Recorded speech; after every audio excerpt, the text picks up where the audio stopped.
بسم اللہ الرحمن الرحیم۔ شروع اللہ کے نام سے جو بڑا مہربان نہایت رحم والا ہے۔ دوستو، آج ہم یہ جاننے کی کوشش کرتے ہیں کہ مرتے ہوئے انسان کے منہ سے آخری لفظ کون سے ادا ہوتے ہیں۔ دوستو، جب موت کا فرشتہ قریب آتا ہے تو پھر کیا ہوتا ہے؟ موت بڑی ہی بھیانک اور خوفناک چیز ہے۔ جب یہ سامنے آتی ہے تو دنیا کے بڑے سے بڑے آدمیوں کے قدم بھی لڑکھڑا جاتے ہیں۔ مروان بن حکم، جس نے اموی سلطنت کی گرتی ہوئی عمارت کو سنبھالا تھا، اس کی موت زہر سے ہوئی تھی۔ مرنے سے قبل وہ بچوں کی طرح زاروں قطار رونے لگا۔ مروان کے بیٹے عبد المالک نے قریب آ کر پوچھا کہ آپ کو کیا تکلیف ہے؟ مروان نے ٹھنڈی سانس بھر کر کہا، میں ایسی تکلیف میں مبتلا ہوں جس کی کیفیت بیان سے باہر ہے۔ جسمانی تکلیف سے زیادہ مجھ کو روحانی تکلیف ہے۔ میں نے اموی سلطنت کی بنیادوں کو مضبوط کرنے میں جائز اور ناجائز کا کوئی خیال نہ کیا۔ ہزاروں بندگان اللہ کا خون بہایا، لیکن آج ان گناہوں کی پوٹ کو اپنے کاندھوں پر اٹھائے ہوئے جا رہا ہوں۔ اتنا کہہ کر مروان کی ہچکی بند گئی۔ پھر اس نے اپنے بیٹے سے مخاطب ہوتے ہوئے کہا، بیٹے، میں جانتا ہوں کہ دنیا کی دلچسپیوں کے مقابلے میں ساری نصیحتیں ہیچ ہیں، مگر اتنا ضرور کہوں گا کہ دنیا کے ساتھ عاقبت کو نہ بھولنا، ورنہ میری طرح پچھتانا پڑے گا۔ مروان کا بیٹا عبد المالک بن مروان بنی امیہ کا نہایت ہی باعظمت خلیفہ رہا ہے۔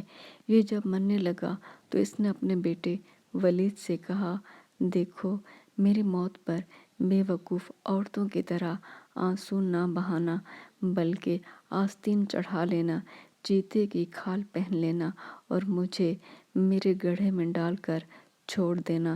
میں اپنا معاملہ خود چکا لوں گا، لیکن تم اپنے معاملے کی فکر کرنا۔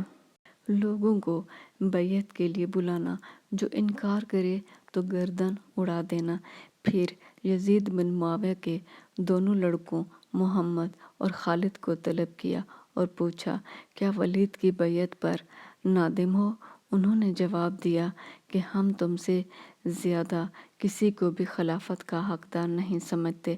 عبد المالک نے کہا کہ اگر تم کچھ اور جواب دیتے تو میں تمہارا سر قلم کرا دیتا۔ پھر اپنے بستر کا کونا اٹھا کر دکھایا تو بستر کے نیچے برہنہ تلوار رکھی ہوئی تھی۔ یہ بڑا ہی باعزم حکمران ہوا ہے۔ مرتے وقت تک اس کے عزم اور حوصلے میں کوئی فرق نہیں آیا، مگر سکرات موت کے وقت اس کی آنکھوں میں آنسو آ گئے اور کہنے لگا، وہ اللہ کتنا عظیم ہوگا جو چھوٹے بڑے سب کو بے پرواہی سے موت دے دیتا ہے۔ کلمہ پڑھا اور جان دے دی۔ عبد المالک نے مرتے وقت کہا، اے اللہ، میرے گناہ اگرچہ بے شمار ہیں اور بے حد بڑے ہیں، لیکن تیری بخشش اور رحمت کے سامنے بہت کم اور بہت چھوٹے ہیں، لہٰذا مجھے امید ہے کہ تو ضرور مجھے معاف کر دے گا۔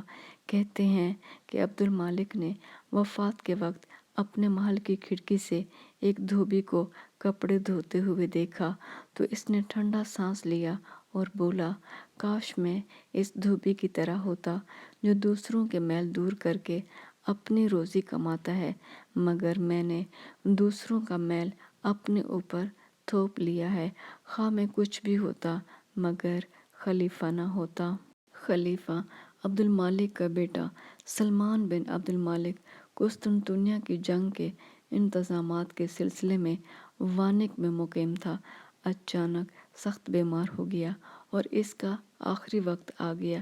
جب اس پر سکرات موت کی کیفیت طاری ہوئی تو بچوں کی طرح رونے لگا۔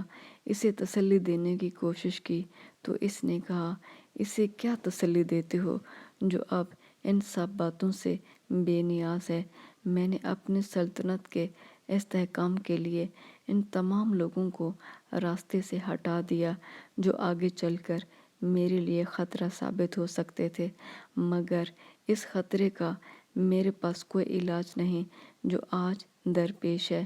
افسوس، اگر مجھے یہ معلوم ہوتا کہ حکمرانی کی مدت اتنی تھوڑی ہے تو میں کبھی بھی مسند خلافت کی جانب رخ بھی نہ کرتا۔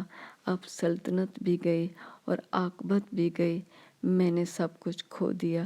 اتنا کہہ کر سلمان کی ہچکی بند گئی۔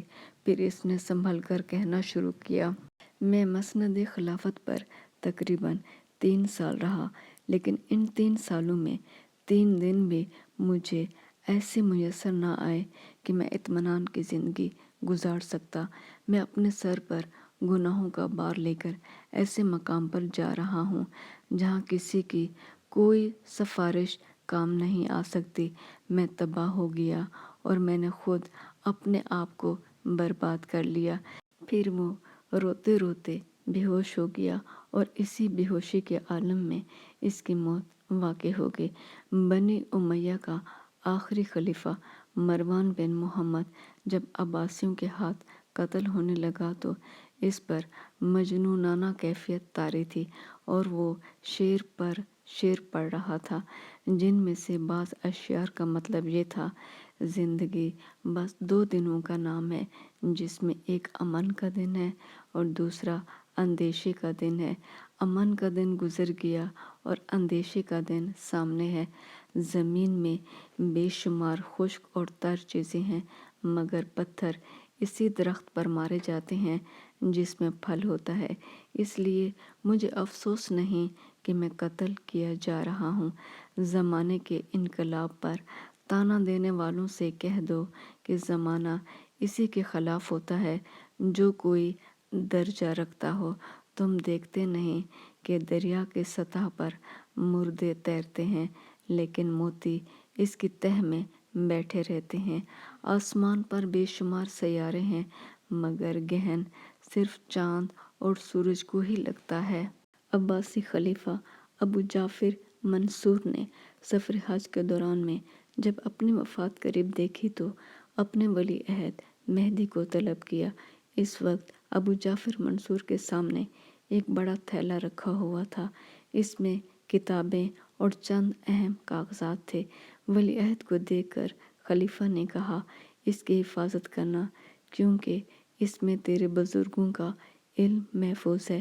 یہ سمجھ لے کہ یہ بادشاہی کتنی بے حقیقت ہے کہ مرتے وقت مجھ میں اتنی بھی قدرت نہیں کہ اپنے اس محل کو دیکھ سکوں جہاں میری حکومت کی بنیادیں قائم تھیں۔